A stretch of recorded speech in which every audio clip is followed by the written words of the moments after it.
Assalamualaikum semuanya, kembali lagi bersama Wong Anime. Setelah kemarin kita membahas mengenai fakta-fakta Sion pasca kebangkitannya, maka pada kesempatan kali ini Wong Anime akan membahas mengenai 7 fakta Diablo setelah dia dinamai. Kalian siap? Silahkan tonton videonya.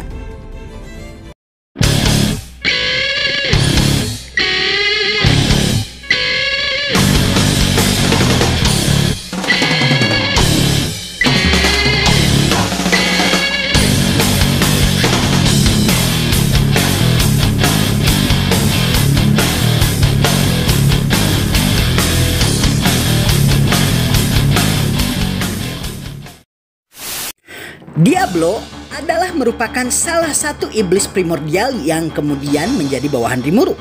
Sebelumnya, Diablo gagal memenuhi panggilan Rimuru karena dia terdahului oleh Beretta yang kemudian menjadi bawahan Ramiris.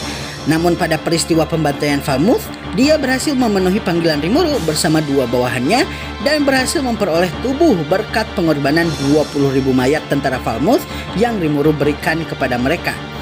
Setelah memenuhi tugasnya untuk menangkap ramen nuklir, dia kemudian mengorbankan dua bawahannya yang ikut dengannya untuk melengkapi kekurangan Medicule saat Raphael akan membangkitkan warga Tempest yang terbunuh akibat ulah kerajaan Falmuth.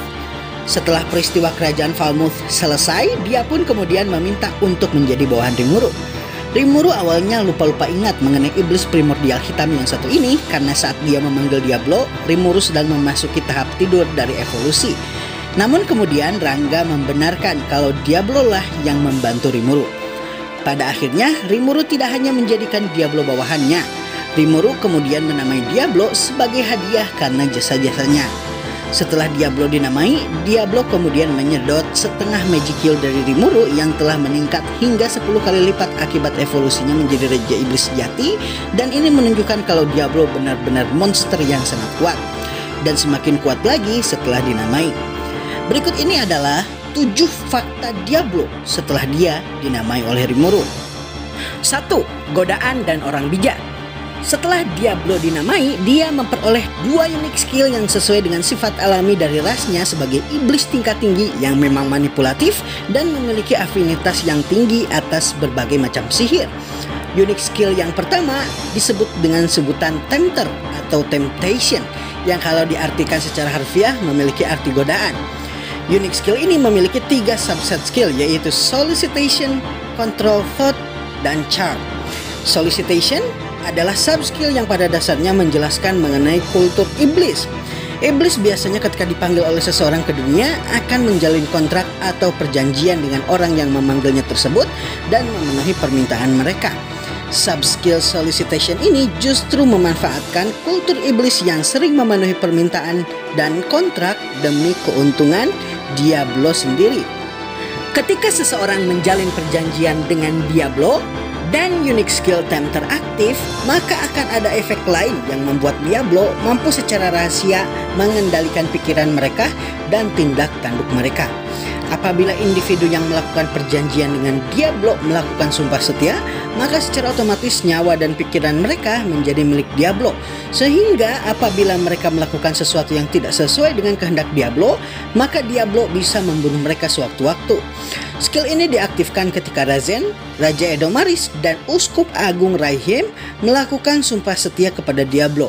Sedangkan skill lainnya yaitu Charm dan Control Thought pada dasarnya adalah subset skill pendukung Solicitation. Control Thought pada dasarnya kemampuan untuk melakukan brainwash atau cuci otak, sedangkan Charm adalah kemampuan untuk meningkatkan pesona diri, mirip seperti pelet kalau di Indonesia. Unique skill kedua yang Diablo miliki adalah Great Wise Man. Pada dasarnya, unique skill yang satu ini adalah unique skill yang mendukung sifat para iblis tingkat atas yang keranjingan mencari berbagai macam jenis sihir dan melakukan berbagai skema-skema politik untuk bersenang-senang. Great Wise Man ini memiliki beberapa subset skill, yaitu Thought Acceleration yang kita tahu adalah kemampuan untuk melakukan percepatan pikiran. Yang menjadi masalah, Wong Anime tidak mengetahui sampai berapa kalikah percepatan pikirannya ini, entah ribuan kali atau jutaan kali. Namun Wong Anime menduga mengingat saat dinamai dia menyedot sekitar 50% Magicule Rimuru. kemungkinan dia bisa melakukan percepatan pikiran puluhan ribu hingga ratusan ribu kali. Dia juga memiliki chant annulments yang membuat sihir yang dia lakukan tidak perlu dirapalkan mantra untuk mengeluarkannya. Dia juga memiliki All of Creation sebagai subset skill Wise Man, dan ini membuatnya bisa mengakses seluruh pengetahuan dunia kecuali yang dirahasiakan. Dan tentu saja kemampuan terakhir adalah Law Manipulation yang membuatnya mampu memahami kerja hukum dunia Tensura, baik itu dari sisi prinsip kerja secara fisika ataupun prinsip kerja melalui sudut pandang sihir, spirit, dan magicule. Dengan dua unique skill ini, pada dasarnya Diablo merupakan yang terkuat di antara para bawahan Rimuru. Kedua unique skillnya, di mana keduanya berfokus pada taktik pertarungan dan strategi, merupakan unique skill yang sangat cocok dengan Diablo yang memiliki pengalaman puluhan ribu tahun di dunia iblis. Dua imunitas, 4 resistensi. Terlepas dari betapa kuatnya Diablo sebagai individu, Diablo ternyata hanya memiliki 2 jenis imunitas, berbeda dengan para bawahan Rimuru lainnya, seperti misalnya Sion dan Benimaru yang memiliki 3 jenis imunitas sekaligus. Imunitas yang dia miliki adalah imunitas terhadap rasa sakit atau pain nullification, dan imunitas terhadap status abnormal atau status abnormal nullification. Walaupun begitu, dia memiliki 4 jenis resistensi atau ketahanan sekaligus yang membuatnya sangat unggul karena pada dasarnya dia memiliki sekitar 4 ketahanan, sementara yang lain umumnya hanya memiliki 2 atau 3 ketahanan. Resistensi tersebut adalah pertama, Physical Attack Resistance atau resistensi atas serangan fisik, Natural Influence Resistance atau resistensi atas pengaruh alam, Spiritual Attack Resistance atau resistensi atas serangan spiritual, dan tentu saja Holy Resistance atau resistensi terhadap elemen holy atau elemen suci. Di antara para bawahan Rimuru, sebelum pemberian 100.000 jiwa kepada 12 bawahannya yang nantinya dia namai 12 patron, dia adalah satu-satunya bawahan Rimuru yang memiliki resistensi terhadap serangan suci yang umumnya hanya dimiliki oleh monster yang telah mencapai level Raja Iblis sejati. 3. Extra skill setara True Demon Lord. Setelah Diablo dinamai, dia memiliki 4 extra skill, di mana 2 extra skill yang dia miliki pada dasarnya adalah extra skill yang umumnya dimiliki oleh para Raja Iblis sejati. 2 extra skill tersebut adalah Universal Detect dan Demon Lord Haki. Universal Detect atau Universal Perception ini pada dasarnya adalah kemampuan untuk mendeteksi keberadaan dengan mempertajam indera sehingga mampu mendeteksi dalam lingkup radius ratusan meter. Kemampuan ini juga dimiliki Rimuru. Begitu pula Demon Lord Haki yang merupakan kemampuan untuk menaklukkan musuh melalui aura atau bahkan membunuhnya. 2 extra skill lainnya milik Diablo yaitu Multi-Layer Barrier dan Special Motion pada dasarnya dimiliki oleh para bawahan Rimuru lainnya yang berevolusi akibat perubahan Rimuru menjadi True Demon Lord. 4. Kembali memperkuat diri. Ketika masih tinggal di alam iblis atau neraka, para iblis primordial merupakan iblis terkuat. Iblis selain primordial bukanlah tandingan mereka, dan pertarungan antara para primordial lain pun biasanya mereka lakukan hanya untuk bersenang-senang atau bermain-main saja. Karena mereka terlalu kuat, pada akhirnya mereka melakukan berbagai macam hal untuk membuat pertarungan menjadi semakin menarik. Untuk primordial kuning dan ungu, mereka akan saling mensabotase perkembangan mereka masing-masing sehingga perkembangan mereka terhambat. Sedangkan bagi iblis primordial hitam, dia berhenti berlatih dan memperkuat diri untuk membuat pertarungan yang dia lakukan semakin menarik. Peristiwa ini pada dasarnya membuat pertarungan para iblis-iblis kelas atas termasuk primordial menjadi lebih mengandalkan skill, pengetahuan, juga pengalaman daripada kekuatan murni.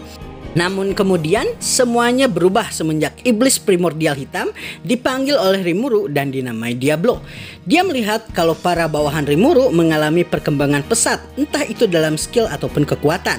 Sejak saat itulah dia pun mulai kembali memperkuat dirinya sendiri. 5. Penyebab perang sipil Falmouth.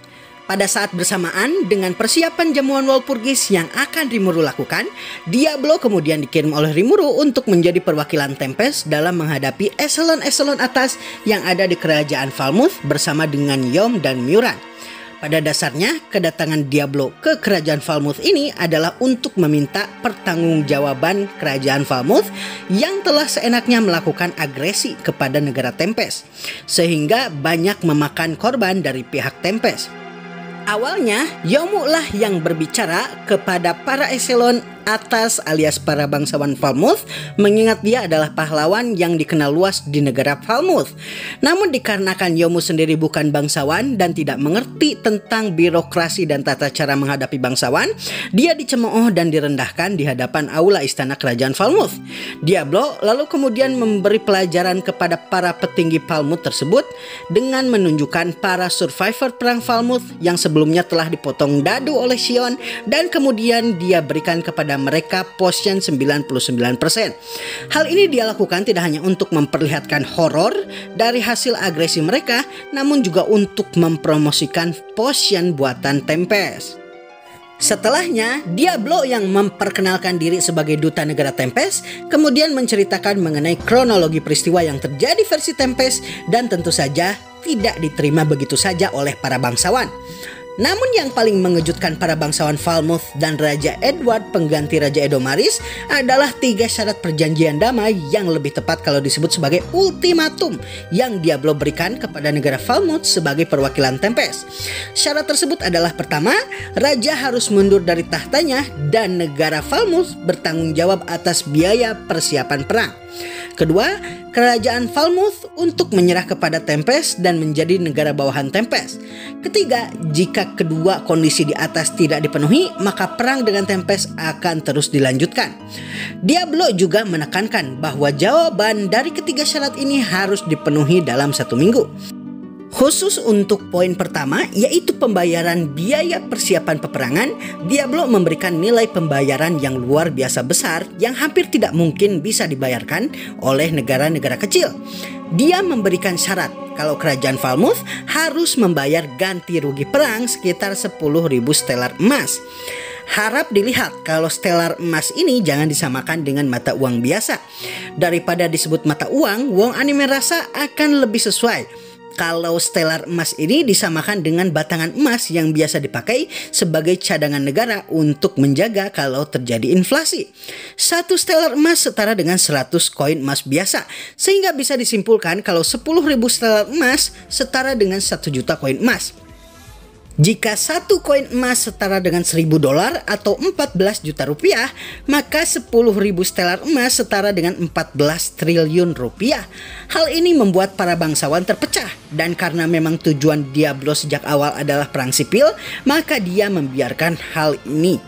Ditambah dengan surat kecaman dari kerajaan Dwargon dan Blue Moon yang pada dasarnya mitra dagang terbesar Falmouth, maka Dewan Kerajaan berada dalam keadaan saling berselisih, dan akhirnya perpecahan pun terjadi yang tentu saja Diablo sudah prediksikan sejak awal. 6. Membawa 700 iblis.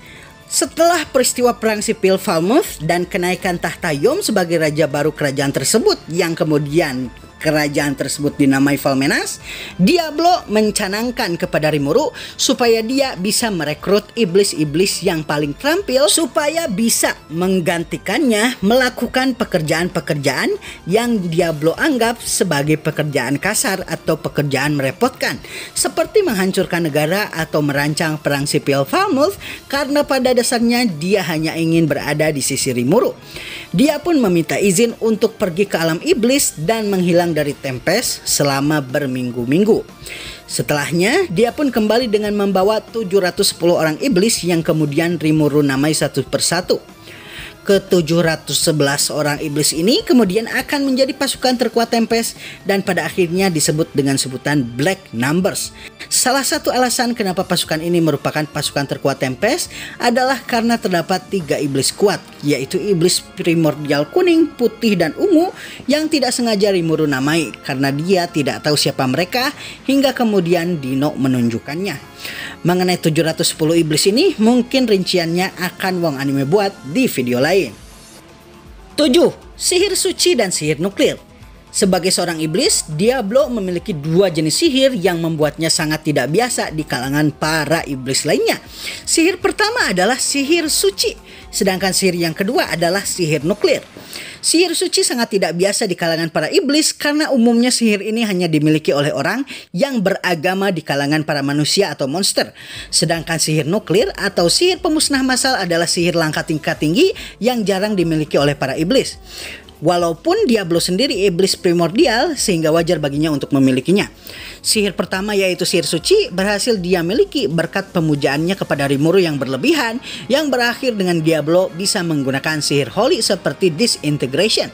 Sihir ini dia perlihatkan ketika dia bertarung dengan Misery di kerajaan Lubelius saat kunjungan diplomatis Rimuru ke negara tersebut.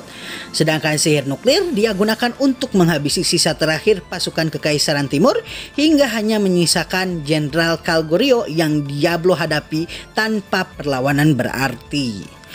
Baiklah semuanya, itulah 7 fakta Diablo pasca dia dinamai dan menjadi bawahan Rimuru. Mudah-mudahan kalian puas dengan video ini. Dan dengan ini Wong Anime mengakhiri videonya. Assalamualaikum dan sampai jumpa lagi di video selanjutnya.